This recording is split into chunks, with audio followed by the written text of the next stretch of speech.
तुमका आजकालच्या भुरग्यांक कांयच कशें कळना. हांव तुमच्या बऱ्याकूच सांगता न्हू रे. की तुका कळना कशें की आई आता ते न्यू आसा मगे आमगेर आनी तू तेका समजून घेवपाक सोडून अशें कितें उलयता.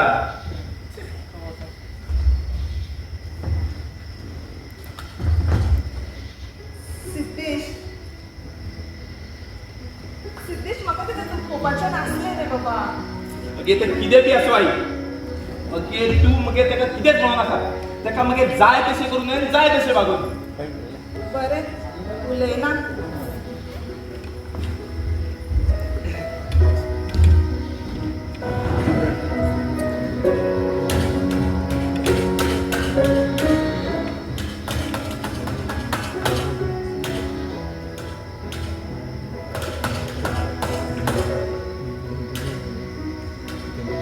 ए आई मगे ते भितर करून कर मगे मगे म्हाका डिस्टर्ब जाता हांगा.